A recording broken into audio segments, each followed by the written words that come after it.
what did you do to make sure that, okay, all the effort was put into the lounges and all this, but what did you do for the average person at the back of the plane who was, and I know that there's not a substantive difference, but in terms of the way they bought a ticket, what they did? Yeah.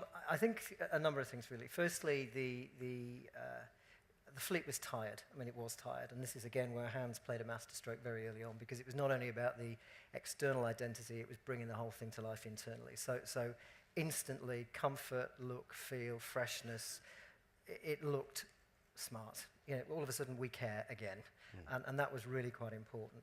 And then looking at what was it about? It was about being able to compete in a value for money space, and we've continued to be able to do that. We fly into markets where we've never been allowed to fly before, and typically we're 20% cheaper and prices come down. So we've got a lot of credibility there that we've hung on to. But even down to you know, food and beverage and various things like that, which were just not a thing that we ever did, never mind anything else.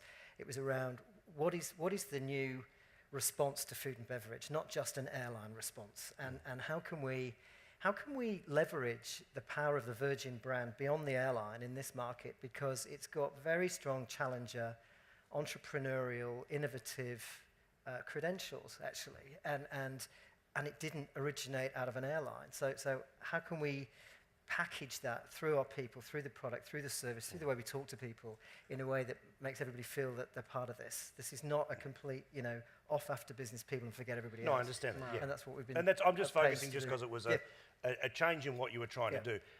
So how did you... But then we never forgot the economy class area, never. I mean, we actually probably spent more time there than we did in business, because business was logic.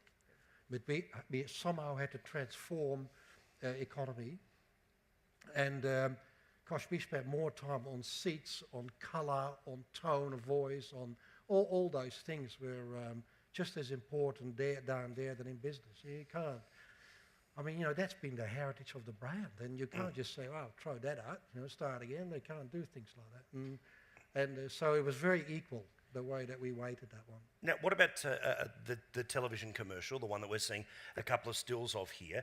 Yep. Where was it shot? It was supposed to be shot in South Australia, actually, but due to some dodgy weather, we ended up finding these amazing salt flats in WA. So I think the team flew to Kalgoorlie, and it was about 100k south, and found this amazing, you know, nothingness that was just beautiful. And when everybody looks like they're walking on glass, they were actually walking on 2 millimeters of water. And so to ensure nobody's shoes were covered in salt or anything else, they kind of waded out in plastic bags with elastic bands, and then took them off and then performed, which was brilliant. So the making of video was pretty cool. But it was just this extraordinary space, and it literally just lent itself to what we were trying to do. And when you're trying to put together a creative campaign that involves television, because your competitor is known for its big sweeping TV ads, how important was it for part of the brand to show either its bigness or its modernity that your ad was large scale as well, Hans? Well, look, my feeling about it is they will be outspending us 20 to 1 for a long, long time to come. Yeah. And I believe that we just work simply smarter than them. And in everything we do, whether it is showing how big the airline is or not, about the people we choose, we will always do it smarter, because we need to. We have no option but to do that.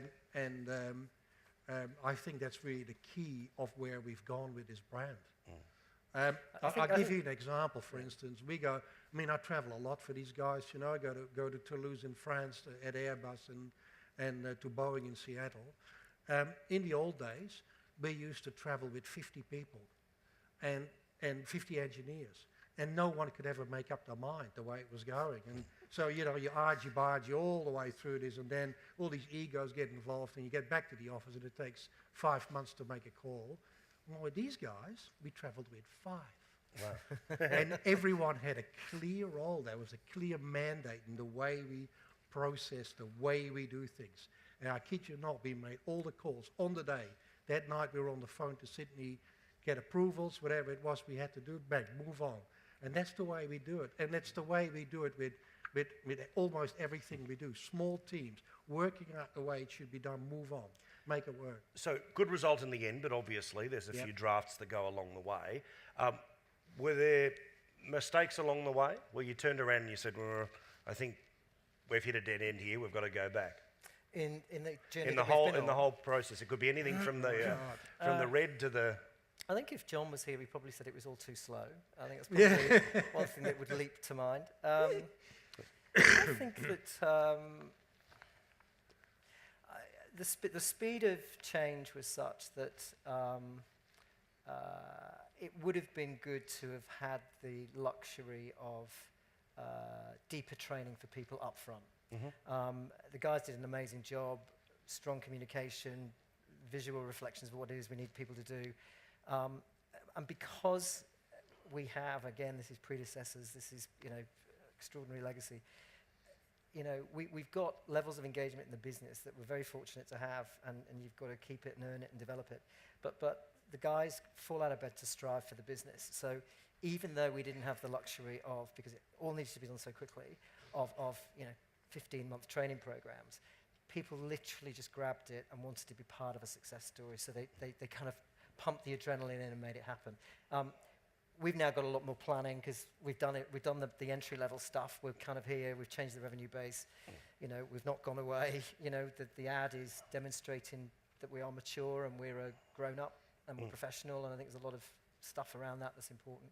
But I think now one of the things that's absolutely at the heart for me is strong planning. Absolutely, everybody knows what they're there to do. Calm it all down now, because now we're in it for the long term, and so all those kind of things that we can push on through. We're fine then, but it's not sustainable as you progress. So I think now we've got a very strong planning and disciplined ethic in the whole thing. Maybe one thing that is amazing with an airline is that the airline company, Virgin, does not make the final decision on what you do. It is actually CASA that makes that call, the Civil Aviation Safety Authority, right? And that's been probably the most amazing part of this job, right? If you don't understand those guys, do not get involved, because you'll screw it up. Because I'll give you some examples about the way that we were working is everything that you design and then gets manufactured gets burns tested. And what I mean with that is that every piece you design is put on fire. And it is only allowed to burn 3, 4, 5 seconds, depending on what kind of material it is. How did the flight attendants feel about that? But the issue with that is that it takes a long time to do that. It could take 3, 4 months to test that. Yeah. You screw that up, well, it's going to take another 3 or 4 months, start again, right? And we didn't have that luxury. Yeah. Because normally a program like that we did takes 3.5 years, and JB just gave us a year.